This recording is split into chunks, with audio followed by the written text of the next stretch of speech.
Okay. We're gonna do something painful together, me and you. Wait. No, that sounded wrong. It's not like that. We're gonna consider what we got wrong on NKeal Harry. I did, and I want to do more videos on busts, because me and Jake Anderson, the only guy I know who can make graphics, so my old co-host, that's who I turn to every time I need a picture made. And he's busy, and that's why he quit the game, as it were. So, thanks, Jake. Appreciate you. We thought it was funny to call it busts because it kind of references, like, boobs, I guess. We're 12. Okay, but busts can mean many things. Mostly I'm thinking about players that I got wrong, whether they were better than I thought they would be, or whether they were worse than I thought they would be in the NFL after being, we're talking about rookie profile analysis, right? So I looked at Chase Claypool, someone who did better than I thought he was going to do in the NFL based on his year one. And now we're going to look at NKeal Harry, who has done worse than what I thought he would do in the NFL. Now, to be fair, NKeal Harry right now is a different kind of evaluation. I think there's still a lot of value in targeting him based on how well he's valued in the market and where his current ADP is at. But that's a different conversation. In order to try and get better, I have to, and it's something I've learned, because it's too easy to take the win when you've got so many of them. But also, it's too easy to take the win on Corey Davis last year and not recognize that what I thought was going to happen didn't happen. It's really something that occurred to me watching Stephon Diggs just annihilate in the NFL last year. And back to some previous things I've said and believe and tried to do with rookie evaluation is realizing the sensation doesn't necessarily match up to how well I did. So what does that mean? I heard a lot of people high on Stephon Diggs because I thought he'd get a higher ADOT with Josh Allen, because Josh Allen throws down the field too much. Stephon Diggs was a top 12 player, sans Adam Thielen, without that limited ceiling of having two top 12 players on the same team. But he basically did what he's always done. In fact, had a slightly lower ADOT. So did you get it right if you thought that's why he was going to dominate, or did you get it wrong? I'm not saying whether you got it right or wrong, whether I got it right or wrong, but it's something that got me thinking about rookies. No matter what happens to NKeal Harry from here, I was definitely wrong, because that's not what I thought would happen, that's not what I planned, and that's not how I invested in him. I took him pretty high in rookie drafts. I think he was the first overall pick that year, or pretty close to it, and that was strongly against the arguments of people like Jake, who watched the tape. Some people watched the tape, liked him, to be fair, but and the Patriots, who I'm assuming watch a lot of tape, also liked him, was my argument after the draft.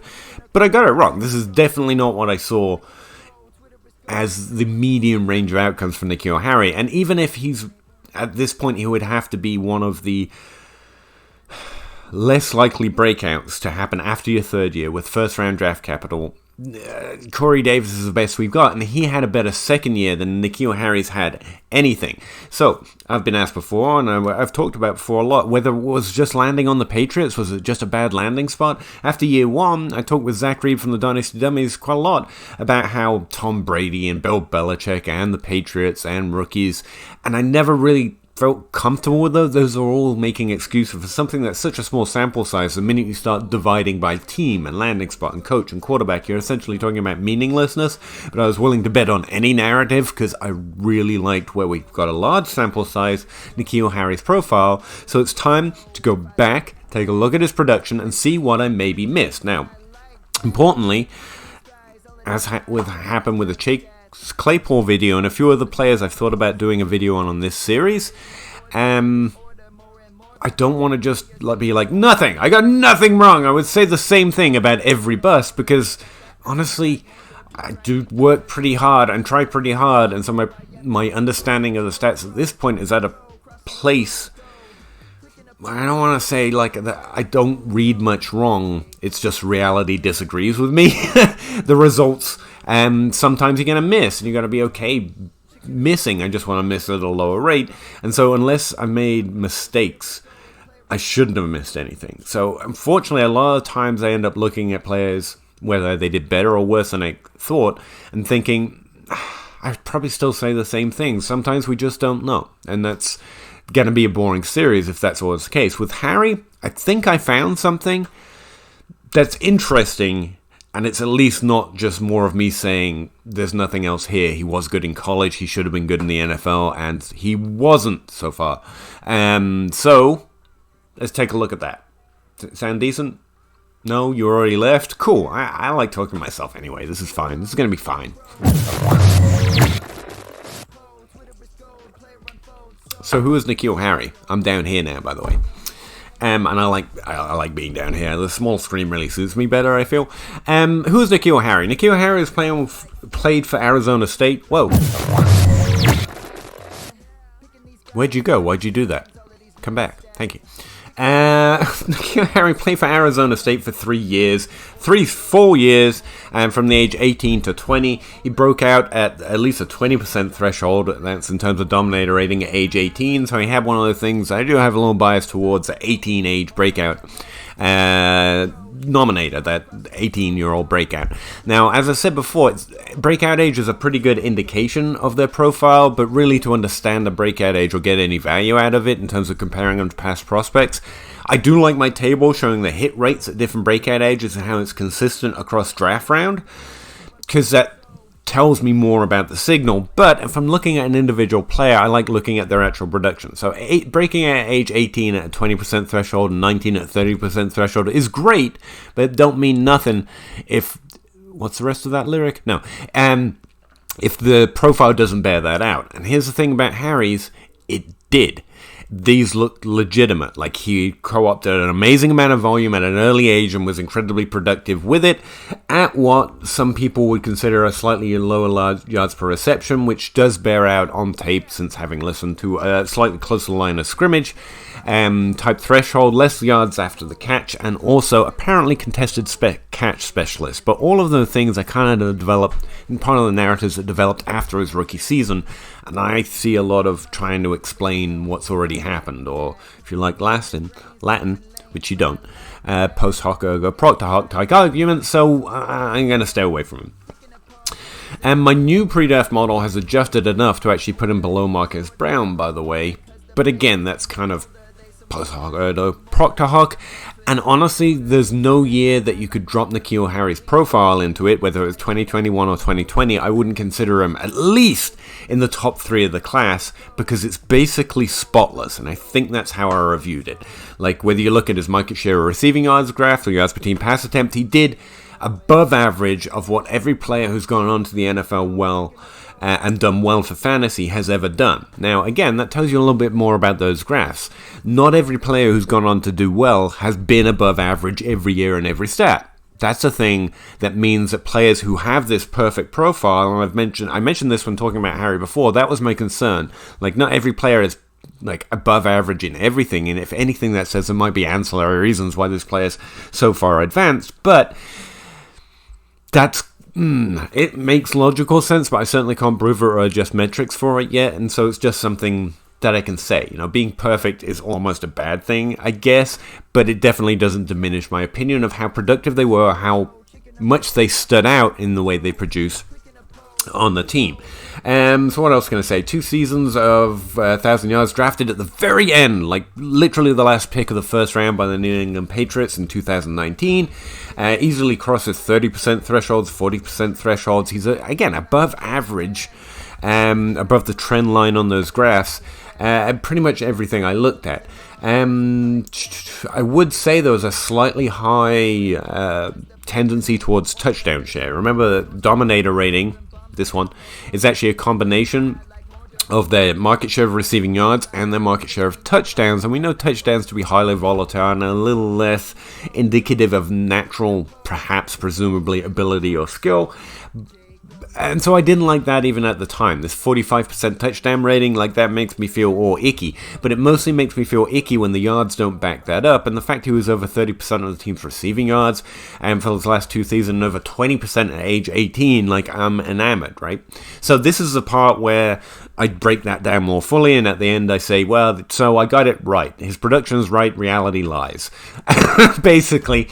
But What I ended up doing was breaking it down, looking more through the team. Now, I don't agree specifically with team adjustments much, but I do like context, and stats, for me, are the best way of gaining increased context. So what I did is I went back and looked at past prospects from Arizona State. If I can... Yeah. Like that, thank you. Brandon Ayuk recently came from Arizona State, for example, but before that we have a whole lot of nothing. Now, Brandon Ayuk's an interesting profile in that he had one amazing year and one bad year, and that's it, which kind of left me kind of fence-sitting on Brandon Ayuk. So far, his rookie season has been pretty decent, but we're not doing Brandon Ayuk right now. But we will see that at age 21, he was above the threshold for his age, in the same way NKeal Harry was above the threshold for the 3 seasons he played at age 18 to 20. Now, what I'm not going to tell you is everyone in Arizona does that, because that's why most people want to say team adjust and stuff, and teammate score adjust and stuff, kind of miss, because that's not true. All the wide receivers who have come from Arizona State did not do what Brandon Ayuk did at age 21 and what NKeal Harry did at every age. In fact, for most of the time, they're relatively uninteresting profiles in terms of production. But the one guy who does score out similarly, I don't know why I can't say that word, I've just decided to make it a joke to hide the fact, but I struggle to say similarly. Anyway, was Jalen Strong. Now, this is where if I'm saying this wrong, if I'm fondly remembering Jalen Strong for no particular reason, let me know and also adjust your ranks, I guess. But I seem to remember Jalen Strong having some level of interest in the NFL and doing something decent. He obviously didn't hit, but I had some level of interest in him as a later round pick. He also broke out at 19 and 20 at the 20 and 30% threshold, so a year older at each time, but he also only started playing at 19, which is what I want to get to. So he scores lower than NKeal Harry, but I think the majority of reason for that is, one, NKeal Harry was slightly better, but also Jalen Strong didn't play at age 18, so he can't get the maximum boost for having good stats at a younger age that players who play at age 18 can, because that's the main adjustment I make to most of my models and most of the way I evaluate. So I think that's the real difference between the two. And when you compare their overall receiving stats, you kind of see a similar pattern, or a similar thing, in that NKeal Harry has 2,000-yard seasons on Arizona State, 600 yards his first year. Jalen Strong has 2,000-yard seasons at age 19 and 20 as well, and again, just doesn't play at that age 18 season. So why am I pointing that out? Because it's kind of weird. He was only a third-round pick, but I had some interest, and so the feeling of not hitting on Jalen Strong certainly didn't stay with me and wasn't a name that immediately came to mind when I was like, I should make bust videos of things that I got wrong and things that I may have learned about him. But while looking at this profile, doesn't it seem weird that the two prospects recently, outside of Brandon Ayuk, who's kind of a different conversation right now, who had some level of draft capital, both had really decent stats when you compare them to past players. So it's not that Arizona State, in particular, produces a high average, but the two players who were at least better than the majority of wide receivers the team actually saw, has seen, has used, has recruited, whatever you want to say, both of them had above average stats. Both of them have been fairly disappointing, to different levels of disappointment, because one we took really early. Jalen Strong was just kind of a gambling pick anyway, and so that was kind of built into the cost. Yes, that's interesting to me. And again, I'd strongly recommend from taking that I should therefore discount players like Brandon Ayuk playing at Arizona State, because one, we're talking about two different players, and I'm making kind of a weird correlation that the two players I was interested in based on my models, which were wrong on both of these players, so that's probably not the best comparison point. But since my process goes through the exact same stats, and they both showed up and both been disappointing throughout the major breakouts area of a player's career in the NFL, that does tweak my interest. Now, Brandon Ayuk has outperformed both in terms of the NFL and expectation, and so that's why I think he's a slightly different conversation. But if that's convincing to you, and it is kind of a little bit to me, that is the first moderating or perhaps water tempering or cold water throwing, or however you say that these days, on Brandon Ayuk. Because I think his rookie season in the NFL was good.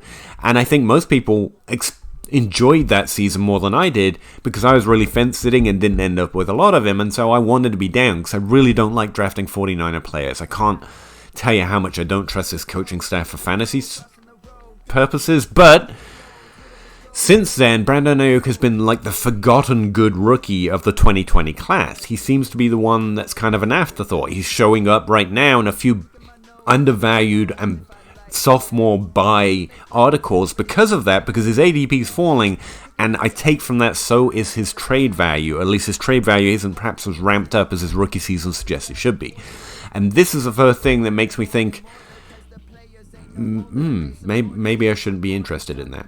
So, I'm not actually grouping Brandon Ayuk in there, but I think the fact that NKeal Harry and Jalen Strong were definitely the best wide receivers Arizona State had since Brandon Ayuk, apparently, and both of them had above average stats compared to past prospects and have had below NFL results. Again, I'm not going to team adjust, I'm not going to conference adjust, apart from looking at those stats so I can get the extra context when I'm comparing players to players in rookie seasons. But the metrics, I don't think we should adjust for them. I don't think we have a way to that's actually accurate, and that's why I failed to find a teammate score that actually works or adds value. But while profiling, especially players with just like perfect profiles, I think I want to look for evidence that decent players on that team in recent history have performed how they've performed. And if they've also been above average and then disappointing in the NFL, that might throw just a tiny bit of the coldest water on my liking for them because of my complete lack of understanding of how NKeal Harry hasn't been good in the NFL. And to be very clear, that doesn't mean I don't know how he's been doing in the NFL. I get it, tape grinders, I don't refer to it a lot, but I'm actually aware of how it's been going, okay? Like, chill. I'm talking it from a purely, since that's what I'm always talking about and pushing as having youth and having dynasty value and all these rookie values specifically concentrate on that. That's the realm of his profile. His rookie profile literally does not make sense to his actual production, and that's including the fact that just because you have a positive profile don't mean you hit. Having a negative profile makes it almost a perfect hit rate. In the same way, and this actually compares to something I was looking at for breakouts on Dynasty League football.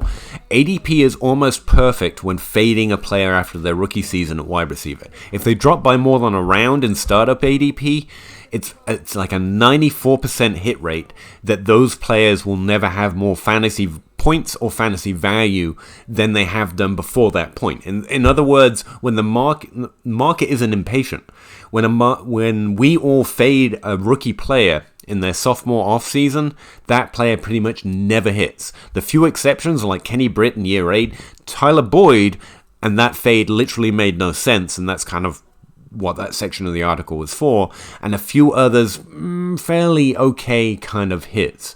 So that reminds me of this, in that players that elevate in ADP by a round is about a 50% hit rate. So if we like a player after the rookie season or increase their value, we only get that right about 50% of the time. But when we fade a player, we get it right like 94% of the time. Like the experience of a bad rookie season is guiding us pretty well. Let's put it that way. So in the same way, NKeal Harry's profile being positive leads to a better hit rate, but it's still like the land of the lost in terms of almost a coin flip of whether they're going to be good or bad. And if they have a negative production profile, it's very high, very likely to not hit in the NFL type scenario. So that's where NKeal lands for me. It's not that I can say it improves that hit rate if they have positive production profiles, but I can say he was on that good team list, at that good player list with 54% hit rate, right? Making that number off the top of my head based on that GLF ADP, because that's the only thing in my head right now. So what am I saying here essentially? NKeal Harry's profile, even knowing that hit rate of positive profiles, that a lot of them with good profiles end up missing, even with draft capital, it happens. Sorry, these unicorns are hard to hit. Even given all of that, when I dig into his stats, it still doesn't make sense to me that he's on that 45% of misses. Like, he was significantly above average compared to all players that have had good fantasy seasons, no matter where I set the limit to. So even knowing that a lot of good players in college end up missing in the NFL, it still doesn't make sense to me. And the tempering fact I have found is that, specifically in Arizona, good players, above average players, whether it's the Pac-12 South or whether it's an Arizona State thing, tend to excel exponentially in this situation. And it's not that Arizona will keep doing that, which is why I'm not saying that's 100% true of Brandon Ayuk.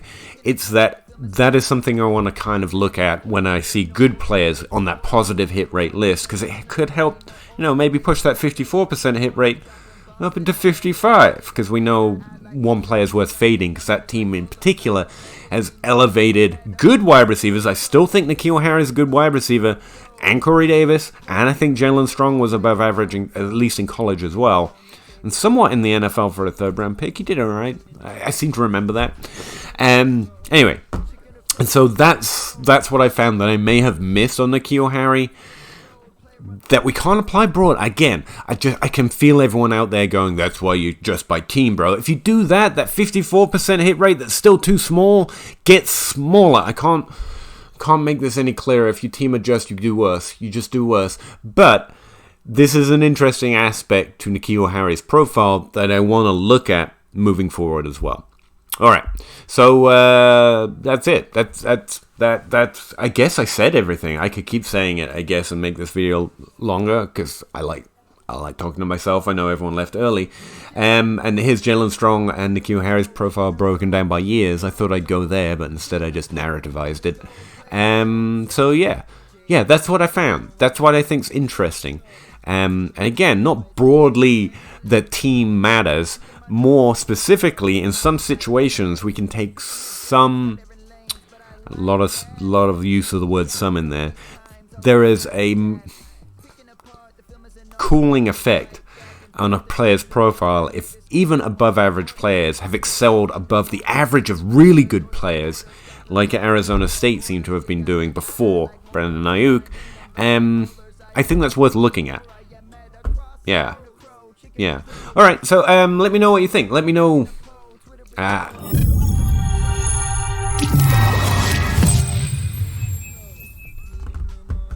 can feel the tape grinders. You see, they want to tell me exactly how bad he is at getting open, and that contested catch specialists don't elevate. I mean, tell me all of it.